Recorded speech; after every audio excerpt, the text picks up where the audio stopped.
Hi friends, it's me, Miss Maryberry, and Millie Monster, and we are so tired. It's summertime at our house and it's so hot outside. Millie Monster, are you feeling hot?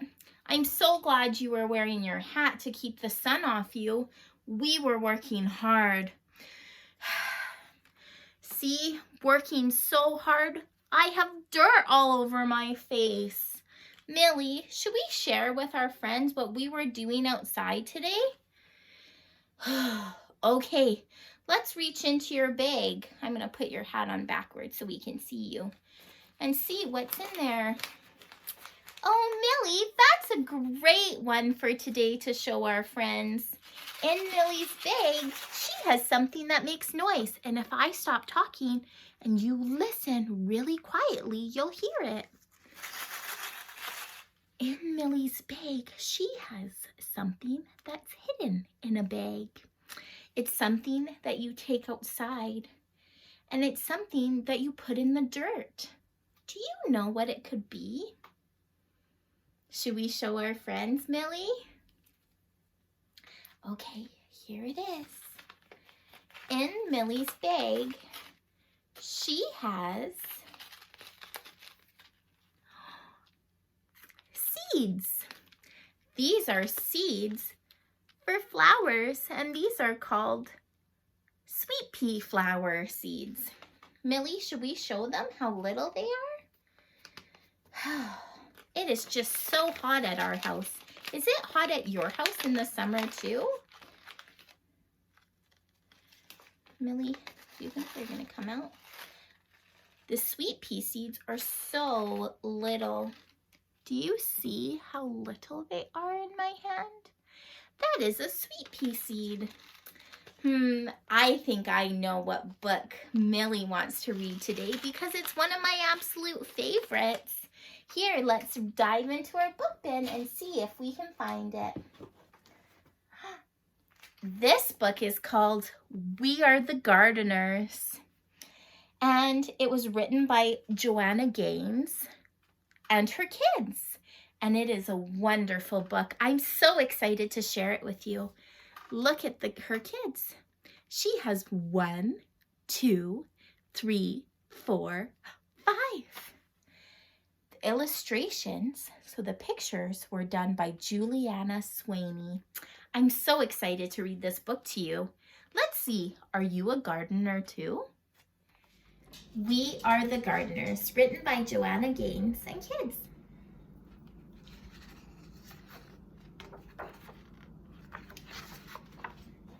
To our dad, you have taught us that we can do hard things and to never give up, even when we fail.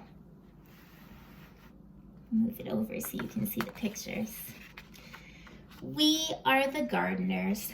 That's a pretty official title, but we didn't start out this way. Just like our garden, we started small and grew from there. Some say that a garden just grows from seeds, but we think it grows from trying and failing and trying again. A garden is hard work, but so is most of the good, important stuff in life. Our family's garden story began with one small potted fern. Dad stumbled upon it at the hardware store when he ran in for some supplies. He said it was just too cute to leave behind, and he thought it would make Mom smile. And it did. See nails and a plant sale. Look, there's a saw and a hammer. We chose a sunny windowsill for that pretty little fern. It seemed like a good, safe spot for him to grow. This was back when we were little kids, but we still remember visiting the plant each day to give him a drink, and sometimes we'd even whisper to him a little bit. Do you see them all with their watering cans? 1, 2, 3, and 4. And then, plot twist. Out of nowhere, our fern died. Death by overhydration. That's just a fancy way of saying we gave him way too much water. Looking back, each one of us must have watered him every day. That's a lot of drinks for a little plant. By mistake, we loved that plant to death. Some people tell themselves they are no good at something after one small failure. But no chance we were going to give up that easily. So we checked out some books from the library, and we found out that ferns can be tricky and prefer to live in a shady spot. Apparently, a plant's leaves can communicate to us what they're needing. We also learned that most plants have good manners and like to sip, not gulp. Lesson learned. Do you see them with their teacups? They're sipping. So fancy. Dad got us a fresh fern, and with it came fresh hope. This time we set the pot on our piano way on the other side of the room, where the sun wouldn't give him so much attention. We made a watering schedule and took turns saying a lot of nice things to our little sprout of a plant. And fern number 2 lived and thrived and grew. And finally, Mom got him a little potted friend. And then another, and then 1 or 2 more. We noticed that talking to our plants actually helped them grow bigger and stronger. So we added some songs and jokes into the mix. Unlike when we overwatered, 0 plants died from us talking too much. Pretty soon, plants were taking over the house, and Dad said it was time to graduate to outdoor gardening. Mom was as excited about the new outdoor garden as we were, and she started talking about it with a dreamy look in her eyes. That's when Dad called a family meeting so we could come up with a real plan. We all gathered around the kitchen and got to work dreaming, planning, and drawing things out. We knew we needed a sunny spot, a place where the plants could sunbathe for at least 6 hours a day. We'd be red as radishes if we did that, but plants just love it. And more than that, they need it. In the garden, there is no life without light. Notes: full sun, good soil, which is like healthy dirt, and water. This is the shed, and the chickens, and the water, and the snap peas. Dad always says that the foundation is the most important thing when it comes to building a house. A house can't be strong if it's built on something weak, and the same holds true in the garden. So to make the foundation of our garden strong, we filled it with something called soil. Good soil, which includes a bunch of tiny living things called organisms that can grow things in it. That's pretty amazing when you stop and think about it. A whole hidden world of life is happening beneath our feet. Just because you can't see the good things with your eyes doesn't mean that they're not there. And another cool thing about the soil is that it feeds and strengthens the seeds we sow. And then, like a miracle, plants and flowers burst out of the ground. Do you see the organisms? There's a worm and a beetle. We also knew we needed our garden to get plenty of water. Rain is the very best thing for plants to drink, but it's hard to know when and if rain is coming. So a couple other options to keep plants hydrated are to collect rainwater or use a sprinkler or garden hose to get the job done.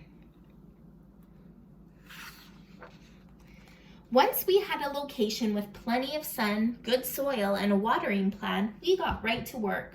First things first, seeds.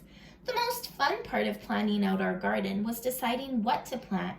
We started with the foods we like to eat, like strawberries and tomatoes, and then we chose some pretty flowers to keep them company. The thing about seeds is that they're everyday miracles. Everything a plant will grow up to be is already hidden inside the seed. We chose flowers like zinnias, sunflowers, and cosmos so that pollinators would visit our garden. Butterflies, hummingbirds, and bees spread pollen around from flower to flower, encouraging even more things to bloom.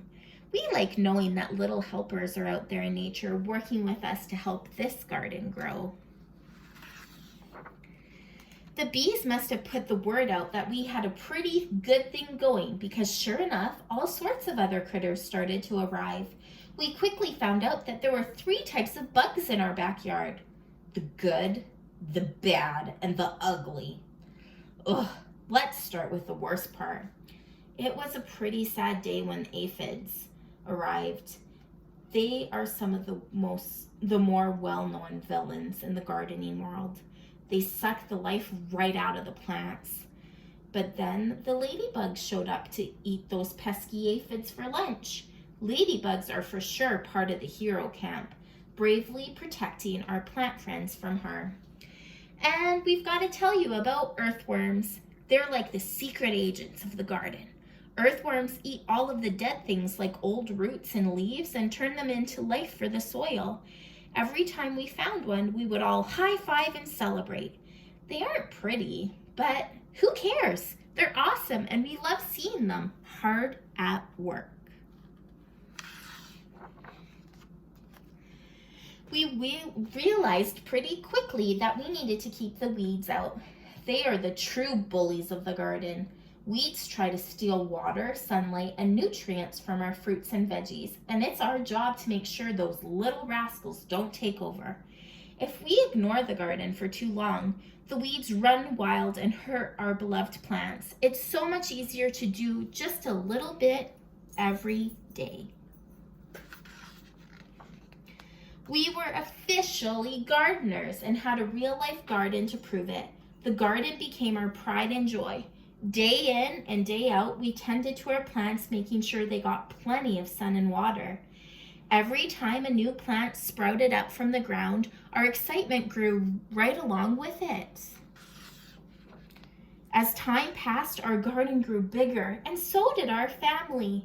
When our garden was finally in full bloom and growing tall, we'd run through the aisles and watch the butterflies flutter around us. See the new baby? But one day, as we were mid-skip, we noticed some trespassers helping themselves to lunch. And by lunch, we mean half of the garden. Animals may look cute and innocent, but some have a sneaky side. They can wipe out a garden in no time flat. The chickens ate the vegetables. The goats ate Mom's roses, and the bunnies weren't picky at all. They ate anything in sight. Saying goodbye to that many happy plants was even harder than throwing away our very first dead fern. We debated if we should just give up. Was it really worth it to start all over again? Then we remembered one very important detail. We are the gardeners. It was our responsibility not only to grow this garden, but also to protect it. So we put up a little fence to keep the animals out and got to work rebuilding our garden. It didn't take long to get our plants and flowers growing tall again. To this day, our very favorite days are when we get to gather the fruits of our labor. Mom loves to set the table with pretty flowers in every color you can imagine. We help her dream up recipes for the food we've grown. Sometimes when we see all of that beauty laid out, we can't believe our hands helped bring it to life, and it makes all the hard work worth it. It's what keeps us coming back day after day, season after season. We still keep a little fern on the piano to remind us of our small beginnings. Every time we water it, we're reminded not to give up when things don't work out the first time. Because the thing is, whether one potted fern dies or half of the garden is wiped out by little critters, every failure or setback teaches us something. Dad says that every hard thing we choose to do makes us braver for the next time. There are so many lessons waiting to be learned and the whole world of gardening ready to bloom. We are the gardeners, and you can be too. And that, my friends, is the end of our story.